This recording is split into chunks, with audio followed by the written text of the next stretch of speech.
For example, we had our second annual Barefoot Sunday in September 2 months ago. And I had people ask me, Palmer, why are we doing a Barefoot Sunday again? And it's because of this. A few years ago, I had some college students in Malawi, East Africa. And part of my team was a basketball team, and they're standing at the entrance to the gym waiting for the team we're going to play that night to finish practicing. And then I saw that some of my guys were laughing and pointing, and I said, what's so funny? And they said, well, look, Palmer, there's a guy playing with a shoe on his right foot, and he's barefoot on his left foot. And then look at that, there's another guy playing with a shoe on his left foot and he's barefoot on his right. It's the funniest thing we've ever seen.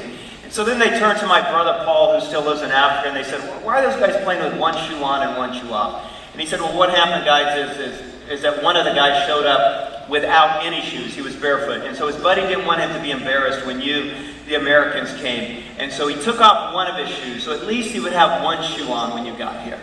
Now, I've spent about half my life in Africa. I grew up in Liberia, and I've lived in Africa as an adult. But for some reason, that really bothered me, of all the things that bother me in Africa. And so every time back to Africa, I started taking a suitcase full of shoes. And then when I've gone to Cuba 3 times, I've taken a suitcase full of shoes. I just got back from Haiti, and I took a suitcase full of shoes. But then finally I told the people at my church, I said, I can't do this by myself. So let's have a Barefoot Sunday. And so we had our second annual Barefoot Sunday in September. You want to guess how many shoes we had this year?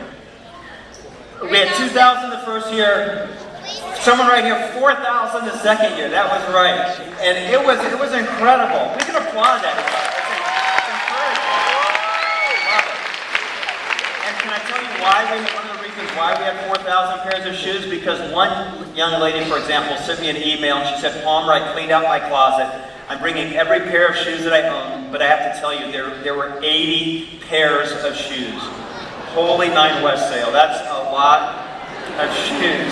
And then I had DJ. DJ is a friend of mine, and he texted me after our second service on Barefoot Sunday. And I was getting ready for our third, and he said, Palmer, you told us to spend the rest of our day barefoot. And he texted me, but my family just got kicked out of a restaurant for being barefoot. So I texted back, what restaurant? So he told me, but I don't want to tell you because maybe you'll quit eating there, and that's not my point.